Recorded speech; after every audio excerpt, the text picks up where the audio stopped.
Saint George, this truly great and glorious martyr of Christ, was born about the year 280 of a Christian family that was wealthy and of noble origin.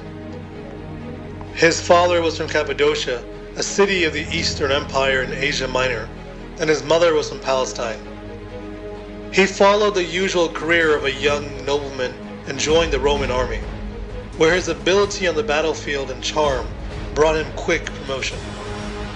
The Emperor Diocletian heard about him and as a result made him a tribune, or an officer in the imperial guard in charge of 1,000 men.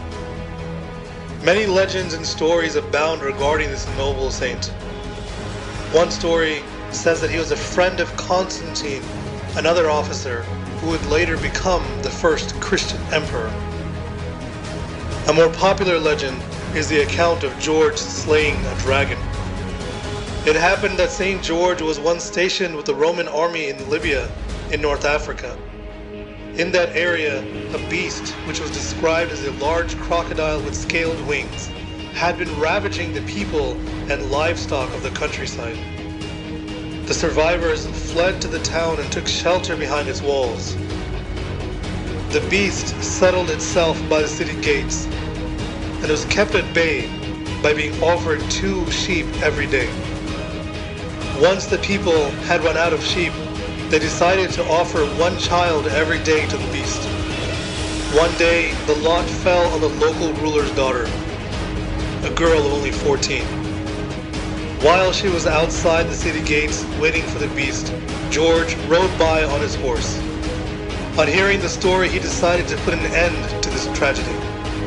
When the beast appeared, George wounded it with his lance.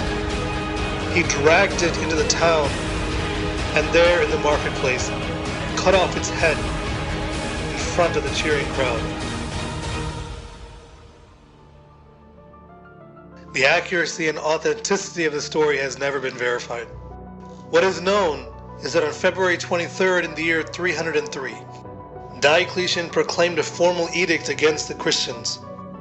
The provisions of this edict, which was published the next day in the marketplace, were that all churches were to be leveled to the ground, all sacred books were to be burned, all Christians who held any honorable rank were not only to be degraded, but to be deprived of civil rights, and all Christians who were not officials were to be reduced to slaves.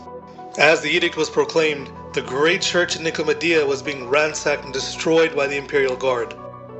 George knew he had to act, and so he freed all of his slaves, distributed his wealth to the poor, and prepared himself for martyrdom. He entered Diocletian's palace and publicly rebuked him for his behavior against the Christians. The emperor first tried to seduce him by promises that he would be granted a higher position in the empire. But as these promises failed to attract him, the emperor began to threaten him with severe torture and punishment. While in prison, Diocletian wanted to demolish George's integrity, and so arranged for a very beautiful woman to spend the night with him in prison to try and seduce him. George began to pray, and within a short while he managed to convert her to the Christian faith. By morning she declared that she had found her true bridegroom, Jesus Christ, and with great courage she announced her Christianity to the emperor and his men. She was promptly joined to the body of the other saintly martyrs. After this incident, George was tortured severely. His body was bound, beaten, torn, and scalded to the point of near death.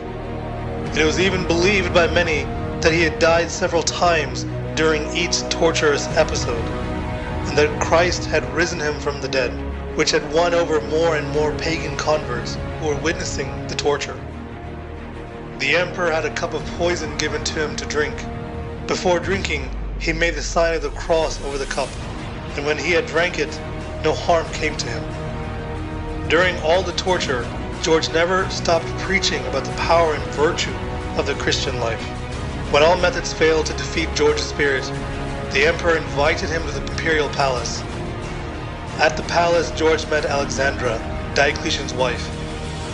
She spoke with him, and she too was converted to the Christian faith. That day, Diocletian ended the lives of George, Alexandra, and other Christians who were converted through what they had witnessed. George's remains were taken to his mother's hometown in Palestine, a city called Lydda.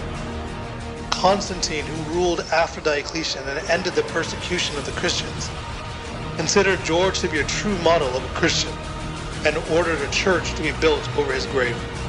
April 23rd is celebrated as the day of the martyrdom of both George and Alexandra.